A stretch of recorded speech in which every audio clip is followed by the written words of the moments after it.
प्रधानमंत्री नरेंद्र मोदी जगदलपुर के अमालाबाल गांव में जनसभा को संबोधित कर रहे थे। सभा स्थल पर पीएम मोदी की रैली के लिए भारी भीड़ उमड़ी हुई थी। उन्हें लाठी से सिर फोड़ने वाली बात पर पलटवार भी पीएम ने किया और साथ ही पीएम मोदी ने कहा कि मैं धमकियों से डरने वालों में से नहीं। रिपोर्ट देखिए। ये मोदी को कितनी भी धमकियां दे दें, भ्रष्टाचारियों को जेल जाना ही पड़ेगा। ये मोदी की गारंटी है।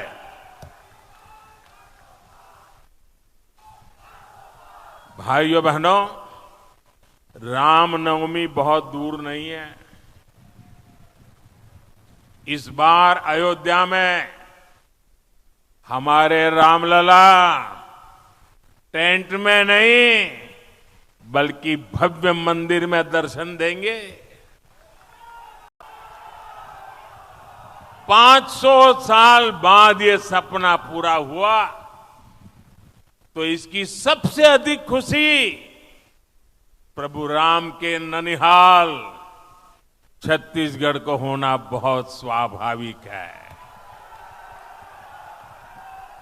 लेकिन कांग्रेस और इंडी गठबंधन राम मंदिर बनने से बहुत नाराज है।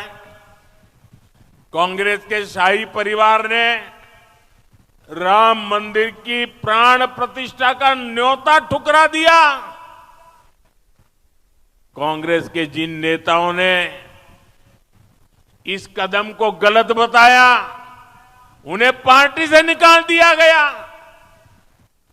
और एकाध दो जो अगर वहां पहुंच गए प्राण प्रतिष्ठा में, प्रभु राम के चरणों में सर झुकाया, तो उनको 6 साल के लिए पार्टी से निकाल दिया। प्रधानमंत्री नरेंद्र मोदी जगदलपुर के आमलाबाल गांव में जनसभा को संबोधित कर रहे थे। पहले चरण के लिए 19 अप्रैल को छत्तीसगढ़ में मतदान होगा। इससे पहले प्रधानमंत्री नरेंद्र मोदी संकल्प शंखनाद रैली को संबोधित कर रहे थे। प्रधानमंत्री की पहुंचने के बाद बीजेपी नेताओं ने उनका जोरदार स्वागत किया। साथ ही रैली को लेकर संगठन की तरफ से जबरदस्त तैयारी की गई थी। पीएम मोदी ने कहा कि मैं धमकियों से डरने वाला नहीं हूँ, भ्रष्टाचारियों को जेल भेजकर ही मानूंगा। फिर एक बार मोदी सरकार। पीएम मोदी ने रैली की शुरुआत अपने पुराने दोस्त बलिराम कश्यप को याद करते हुए की। साथ ही वहां पर उमड़ी भीड़ को देखकर पीएम मोदी गदगद नजर आए। उन्होंने कहा कि बीजेपी सरकार ही नहीं बनाएगी बल्कि विकसित भारत की आधारशिला भी रखेगी। लोगों के विश्वास के कारण पूरा देश कह रहा है कि फिर एक बार मोदी सरकार। हमने गरीबों का हक दिया। प्रधानमंत्री नरेंद्र मोदी ने कहा कि हमारी सरकार ने गरीबों का हक दिया है। बस्तर संभाग से ही हमने आयुष्मान योजना की शुरुआत की थी। इससे गरीब को सस्ता इलाज मिलता रहा है। देश के करोड़ों गरीब को इस योजना की वजह से इलाज मिल रहा है। पीएम मोदी ने बस्तर से नया नारा दिया कि बचत बढ़ाएं बार बार, फिर से एक बार मोदी सरकार। उन्होंने कहा कि आने वाले 5 सालों तक लोगों को मुफ्त राशन मिलता रहेगा। हमने खर्च कम कराए हैं और लोगों के बचत बढ़ाई है। प्यारे भाइयों बहनों, देश के लिए, आदिवासी कल्याण के लिए बलिराम जी हर पल जागरूक रहते थे। जितना हो सके करने का प्रयास करते थे। और बस्तर ने, छत्तीसगढ़ ने मुझे और भाजपा के हमारे हर साथी को अपने आशीर्वाद देने में कोई कमी नहीं रखी है। और आज भी यहां दूर दूर से इतनी विशाल संख्या में आप हमें आशीर्वाद देने आए हैं। मैं उधर रेलिंग के बाहर भी बहुत बड़ी तादाद में चारों तरफ लोगों को देख रहा हूं।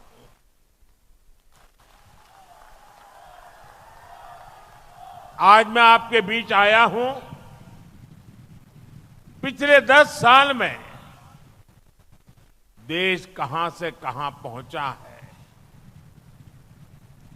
देश ने कितनी प्रगति की है और उसमें आप सबका जो साथ मिला है, मैं आप सबका आभार व्यक्त करने भी आया हूं। आप लोगों ने यहां सिर्फ भाजपा सरकार ही नहीं बनाई, बल्कि विकसित भारत की आधारशिला भी मजबूत की है। छत्तीसगढ़ वासियों ने, बस्तर के मेरे भाई बहनों ने मोदी की गारंटी पर मोहर लगाई है और आज उसी विश्वास से पूरा देश कह रहा है, फिर एक बार, फिर एक बार, फिर एक बार। साथियों, अनेक दशकों बाद देश ने भाजपा की स्थिर और मजबूत सरकार देखी है, पुरुषार्थ किया। भ्रष्टाचार बन गई थी पहचान। आज हम सबने वहीं पीएम मोदी ने कहा कि कांग्रेस के समय में देश की पहचान भ्रष्टाचार की वजह से थी। 2014 से पहले लाखों करोड़ों रुपए का भ्रष्टाचार होता था। बीजेपी सरकार ने व्यवस्था बदल दी है। पहले रुपए एक भेजो और 15 पैसे पहुंचे, ये जादू का खेल खत्म हो गया है। 34 लाख करोड़ हमने गरीबों को दिए हैं। राजीव गांधी वाली व्यवस्था होती तो 28 लाख करोड़ गायब हो जाते। उनका लूटने का लाइसेंस चला गया तो मोदी को गाली देंगे कि नहीं, मेरी रक्षा देश के लोग करेंगे। मैं सिर उठाकर चलने वाला हूँ। उन्होंने कहा कि हमने बिचौलियों की कमाई बंद की है तो इनका पारा 7वें आसमान पर पहुंच गया है। ये नाराज होकर लाठी से मोदी का सिर फोड़ने की धमकी दे रहे हैं। मोदी गरीब का बेटा है, सिर ऊंचा रखकर चलता है। इन धमकियों में से डरने वाला नहीं हूँ। भ्रष्टाचारियों को बचाने की रैली कर रहे हैं।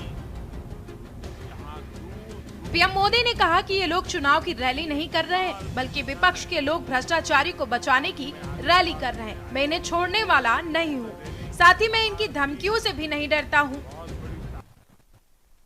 हमारी सरकार की सबसे बड़ी प्राथमिकता रही गरीब का कल्याण। आजादी के बाद दशकों तक गरीब की जरूरतों को कांग्रेस की सरकारों ने नजरअंदाज किया। कांग्रेस ने कभी गरीब की चिंता नहीं की, उनकी परेशानियों को समझे तक नहीं। कांग्रेस के सबसे बड़ी परिवार के अमीरों को कभी महंगाई का मतलब समझ ही नहीं आया। आपने 2014 में गरीब के इस बेटे को देश की सेवा का अवसर दिया। कच्ची छत के नीचे रहने की तकलीफ क्या होती है, ये मुझे पता है।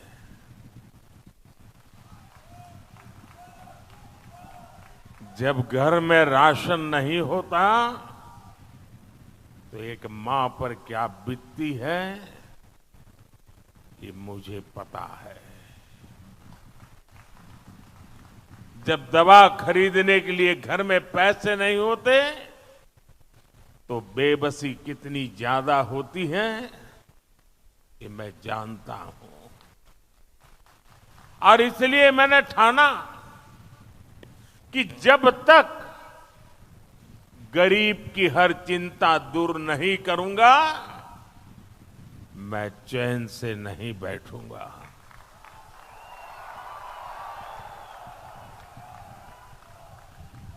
हमारी सरकार ने गरीब के लिए एक एक करके ऐसी योजनाएं बनाई, गरीब को उसका हक दिया। आज सरकार के इन प्रयासों का ही नतीजा है कि देश में 25 करोड़ से ज्यादा लोग गरीबी से बाहर निकले हैं। साथियों, गरीबों के लिए भाजपा ने कैसे काम किया, इसका बहुत बड़ा गवाह हमारा ये बस्तर है। भव्य मंदिर में विराजमान है रामलला। उन्होंने कहा कि इस रामनवमी पर रामलला भव्य मंदिर में विराजमान है। कांग्रेस को राम मंदिर बनाने से ऐतराज था, वहीं कांग्रेस के शाही परिवार ने राम मंदिर निमंत्रण को ठुकराया। तुष्टीकरण के लिए कांग्रेस किसी भी हद तक जा सकती है। इसके साथ ही पीएम ने कहा कि जिन लोगों को योजनाओं का लाभ नहीं मिला है, उन लोगों को भी 5 साल में सारी योजनाओं का लाभ मिल जाएगा। कांग्रेस के मैनिफेस्टो पर भी हमला बोलते हुए कहा कि मैनिफेस्टो में मुस्लिम लीग की छाप है। स्पेशल डेस्क के न्यूज इंडिया।